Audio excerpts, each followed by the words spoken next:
we're looking at California's on-ramp for climate reporting. But don't get too comfortable. If you treat 2026 like a free pass, you're going to be on the back foot when insurance requirements hit like a ton of bricks in 2027. And in the GRC world, we're asking why a bike has brakes. Most people say it's to stop, but the truth is, brakes help you go faster. From multi-jurisdictional webs to the rise of the ESG controller, we're unpacking how to bridge the gap between sustainability data and traditional controllership discipline.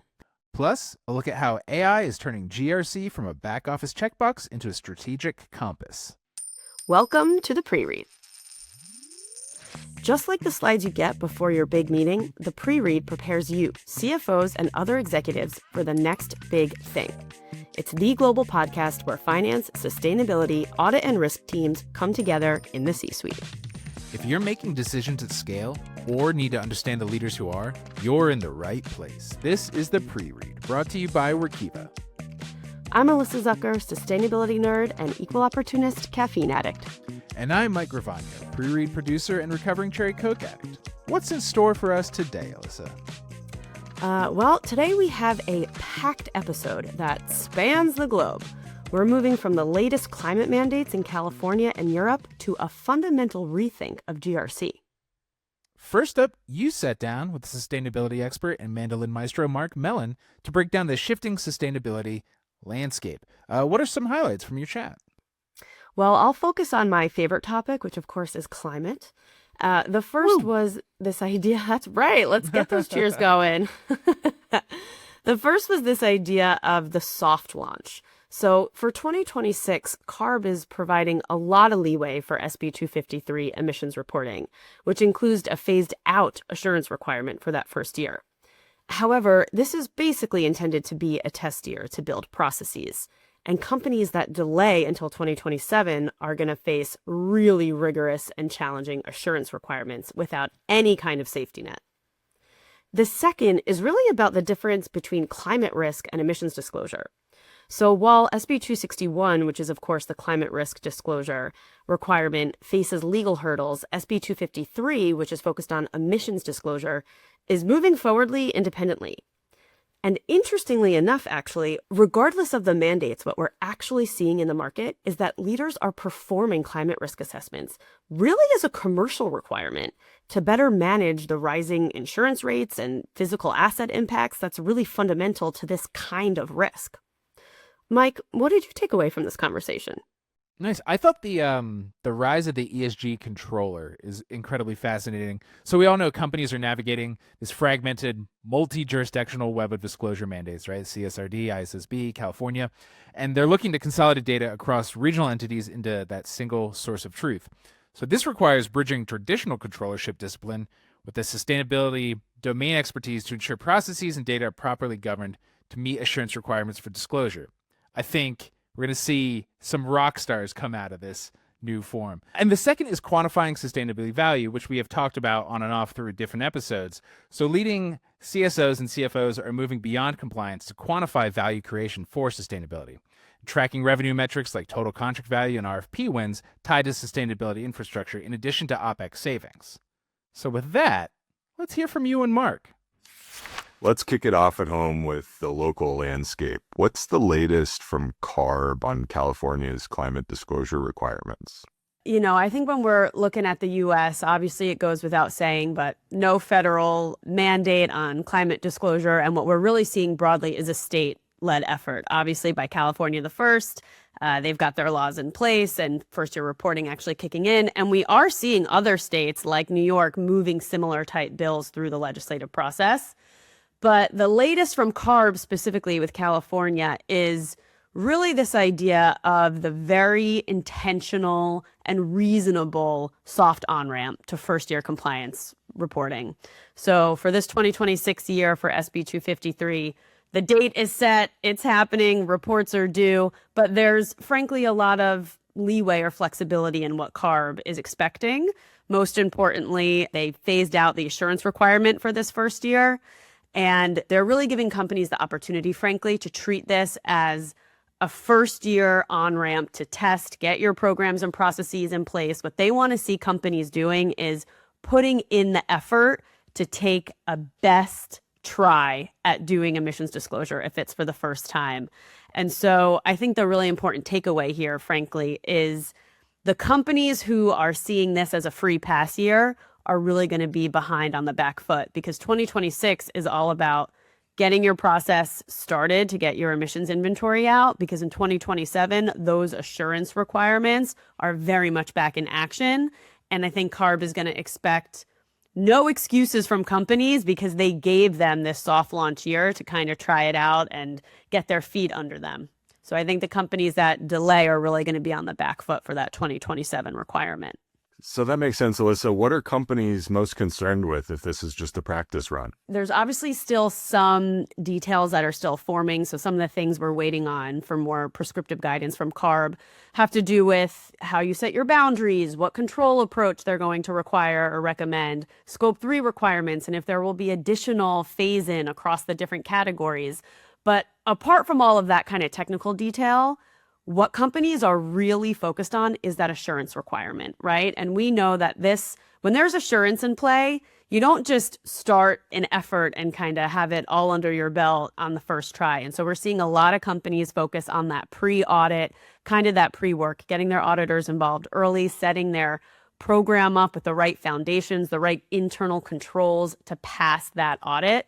And of course, from the finance perspective, this is a regulated report, right? And so really making sure that it's set up with the right infrastructure and foundation to pass those very rigorous assurance requirements. That makes sense. And as a former assurance provider, when I have a lot of conversations with folks in the market, I think even if they've been doing this before, stepping up to this level of regulated reporting with assurance over that reporting, I think is another level. And I think assurance providers are treating it that way too, and asking a lot harder questions about where data comes from and where or how companies are making assumptions. And that leads us sort of to the next topic about climate risk reporting. What's going on there, especially as it relates to SB 261? Yeah, so I'll say that's a little bit of a different flavor, right? SB 261 remains on an enforcement ban as that rule kind of makes its way through the courts. And I think what is probably the highest level to take away here is that it's very clear that the courts are treating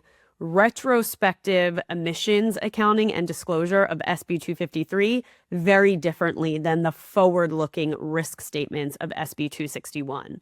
And so while that one is kind of a little bit more of an unknown, quite frankly, of what will or won't happen, important to note that the fate of the emissions disclosure is not tied to what happens to SB 261 in the courts. They've really demonstrated that's going to be resilient. You got to report your emissions, and a little bit of TBD on the climate risk. But what is also interesting is, as I've been talking to companies, and I'm fresh off of a really great sustainability leader summit at the New York Stock Exchange, what I am hearing companies say is that they may not be disclosing their climate risk, but that they are all performing climate risk assessments. And that's not driven by a disclosure mandate. It's not even driven entirely by investors, although that is for some, it is a strong driver. The number one driver is it's business sense. It's a commercial value prop, right? As businesses are experiencing the impacts of climate change, you cannot deny the increased physical impacts.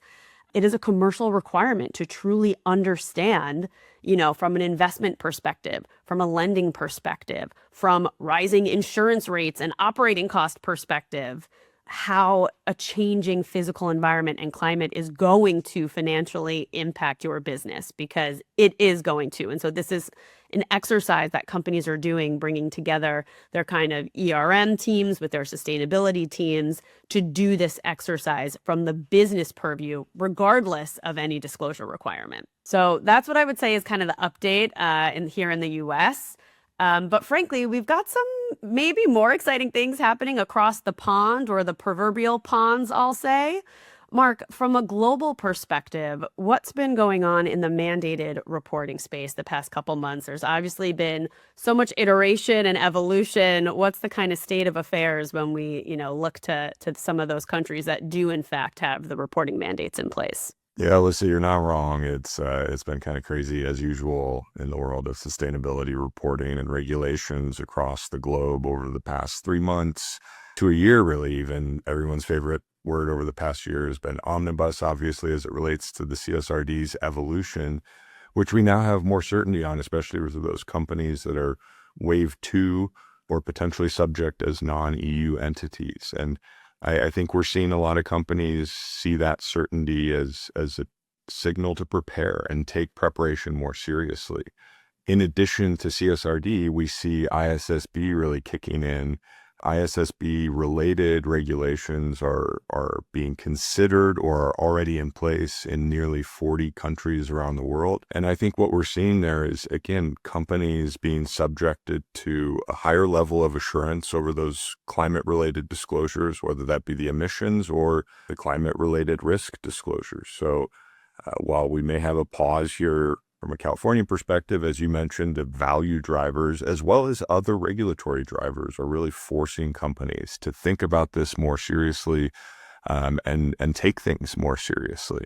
Yeah, and you're mentioning just in that overview, a lot of different regions and different frameworks across ISSB and, ESRS.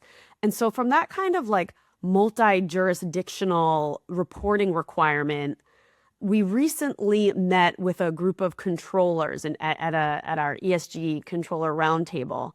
We had really in-depth conversations with them, and I'm hoping you can share with this audience now some of the insights that were shared from that group on how companies are kind of navigating this fragmented, multi-jurisdictional reporting web of requirements across their various entities, and ultimate group level consolidation.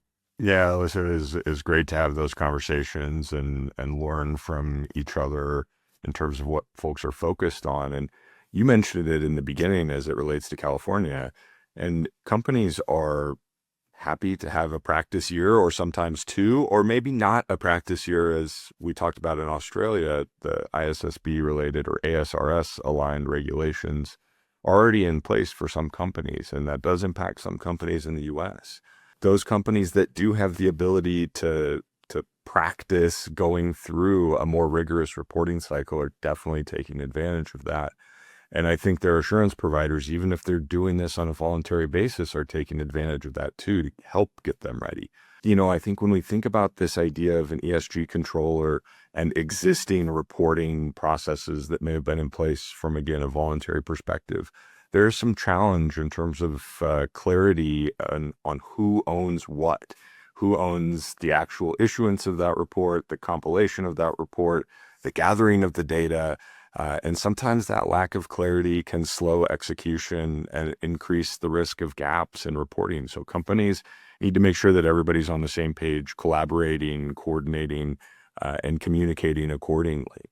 And I think there's a lot of challenges, again, companies are trying to address with small teams and trying to make sure that processes are in place to manage the risk that those small teams bring. When we think about financial reporting, there have been large teams put into place to manage this because it's been regulated for so long. But the newness of ESG regulations and the upcoming rigor that will be applied to that type of reporting, I think is starting to be realized by companies, and they're trying to put in more control and more people in some instances in place to support those processes. A lot of the regulatory drivers that we've talked about, especially on the ISSB side, are driving some local versus global fragmentation in terms of slight nuances in the way that each of those local jurisdictions interpret the ISSB standards, but as well as the scope of which those reports are going to be required. In some instances, like Australia, a specific jurisdictional scope for that report will be required, which makes companies have a need to collaborate in a similar manner that they collaborate today on statutory reporting from a financial perspective. Alyssa, you were alongside us at the recent conversation with those controllers as well. What are some of the themes that you picked up on from that group? Yeah, there were a couple that really stood out to me. The first of which is really on data governance and system consolidation to unlock long-term value. And I think what we're seeing along this maturity curve for companies is this movement away from the manual data collection and really towards automation and mapping the data lineage and transparency of that whole trail, with this goal of consolidating all of the different data from all the different fragmented systems into a single source of truth for an auditable disclosure. And to your point that you were mentioning before, Mark, that's an extra challenge when you kind of have this tension of global group reporting versus entity specific in jurisdictions, and how you're kind of making sure that there is a consolidated policy and framework that companies are setting, across their various entities, but then for those local statutory teams to kind of manage the actual metric and data specific to those operations.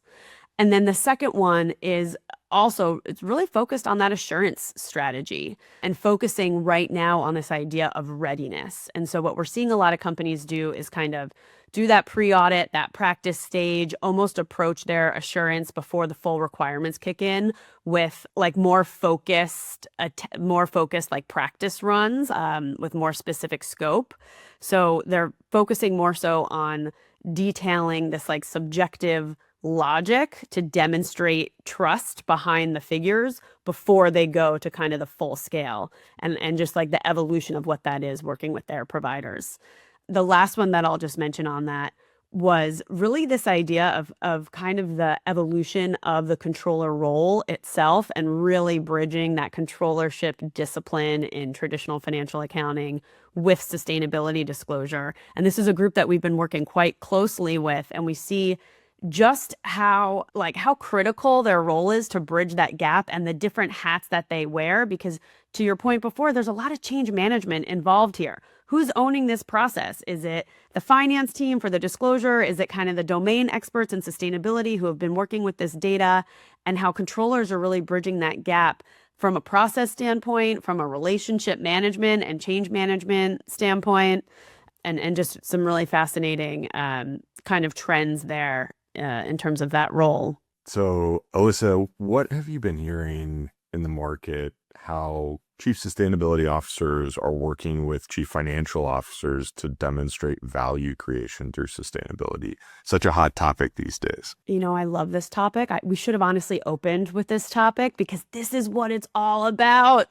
I think we so often focus on the regulatory drivers, but if you're doing this exercise from a reporting or compliance standpoint, you're really missing out on the whole meat and potatoes, right? You're missing out on the whole value prop here. And talking to companies about ways in which they're actually quantifying the business value of sustainability. And I think this is something that is happening particularly in the US right now, right? We don't have that broad sustainability regulatory stick, so to speak. And so I think there's actually a silver lining because that's allowing space or almost like forcing sustainability teams to demonstrate the business value, to truly take a commercial lens. And it's not doing this because we have to, but doing this because it's better for the business, which of course it is, right? And kind of bringing it back to those fundamentals. And so ways that companies are actually like practical ways that companies are doing this, they're looking at things like tracking total contract value or RFPs with sustainability requirements in it, right? What's the business that we won and what's the business that we would have lost if we didn't have this sustainability program and infrastructure? And then also really integrating sustainability with the traditional ERM discipline to really embed it into corporate strategy. So working with finance and risk to actually quantify what's the risk exposure of doing something versus not doing something. And a great example of that is like physical climate risk and how you are adapting to those different, kind of perils and different risks. So I think that's a really critical one to really end on because it's all about the business. And what's the Office of Finance and the CFO's main permit and purview all about? But stewarding the business to profitability, right? And taking advantage of all of those opportunities. We're obviously biased here, but I think sustainability remaining clearly just a primary driver to business value realization. If your GRC program is still running on spreadsheets, manual evidence pools, and systems that don't talk to each other, you already know the problem. You're spending more time reconciling data than actually using it. Workiva built an AI-powered GRC platform specifically for audit and risk leaders who need to do more than manage compliance. We're talking about anticipating emerging risks in real time, turning AI-driven insights into actual executive guidance, and scaling your assurance work without scaling your headcount. The new era of GRC is here. See what's possible at workiva.com/new GRC. That's WORKIVA.com/new GRC. Joining us for the second half of the show is 25-year GRC veteran Graeme Fleming. Graeme argues that for too long, GRC has been buried in spreadsheets and reactive silos. He's here to talk about putting the G back in GRC, moving it from a compliance burden to a strategic tool that helps the C-suite make bold, safe moves. So without further ado, the OG GRC, Graeme Fleming. I've seen GRC evolving from kind of a back office checkbox to what could actually be what it should be, a genuine strategic compass. What do I mean by that? Well, I often talk about putting the G back in GRC, and that's truly because most GRC programs are currently compliance-led, what we describe as reactive, siloed, and buried in spreadsheets. And I think executives should really be demanding a governance-first approach. What does that mean in practice? Well, actually, it shouldn't just tell you that you're compliant. It should help you steer the ship by linking risks directly to corporate objectives. And what's the benefit of all of that? Well, actually, GRC is then aligned to what the C-suite are thinking. It's aligned to strategy, and it applies contextual intelligence needed that enables them to make bold, safe moves. It wouldn't be any conversation if we weren't talking a little bit about AI. And in our own executive survey, 77% of those executives we surveyed actually said they were concerned about AI risk. GRC's got a great opportunity to actually help organizations provide a framework to govern AI usage. And as regulation continues to emerge, such as the EU AI Act and other things, GRC's got a great role to play and help organizations align to that. But then there's a massive opportunity around internal efficiency. Think about the world of internal audit. Actually, AI's got a great capability to automate testing, enable perhaps testing larger sample sizes, looking at unstructured data and working to uncover hidden risks, just speeding up the way that we do work and really enhancing the quality of that, so that actually we as professionals can focus much more on delivering insight, really answering the first question, actually helping us put the G back in GRC, helping leaders make the right decisions in their own organizations. And then I leave you, I think, with all of that. I'm a very much grown up in the world of controls, started out my professional life a little bit before SOX became a thing. And actually thinking about controls, I often like to ask the question, why does a bike have brakes, right? And most of you will immediately answer, well, actually, it's so we can stop. And I would challenge that because I say a bike's got brakes so that you can go faster, right? And actually, it's just the same with good controls and good governance, because actually, if you've got that robust control framework led by your GRC and understanding of objectives and risks, it means you can go faster. So you can make decisions much faster. You can pivot as your strategy evolves and you understand the implications across your organization. So I think I would leave you then with three things, really. So actually, if you can't link what you're doing to your organizational objectives, I think you should really think hard about why you're doing it. I mean, that's really about the creation of value. The other challenge with all of this is actually risk and control. We're generating a huge amount of data, right? So actually, how do we build and leverage that single source of truth across our finance, sustainability, and risk portfolios? And actually then really think hard about how we use AI, how we govern AI, and do we understand what we're using for and how we're using it. Thank you again to our guest hosts, Mark Mellen and Graeme Fleming, and thank you for listening. This has been the Pre-Read brought to you by Workiva, the world's only unified platform for financial reporting, sustainability, audit, and risk. We've got more insights and hot takes coming your way, so be sure to follow or subscribe on Apple, Spotify, YouTube, or wherever you get your edge. If you liked the show, leave a review. Send it to someone you love, or just shout it out on your next team call. We'll see you next time. Until then, go lead it like you mean it. I'm Alyssa Zucker, and that's Mike Ravagno. Audio engineering is handled by Tanner Heinrichs. Pedro Sousa is our graphic designer. Transcripts are created and edited by Courtney Kimsey. Thanks to our digital and social team, Mike Berg, Katie Carr, and Michael Karnowski.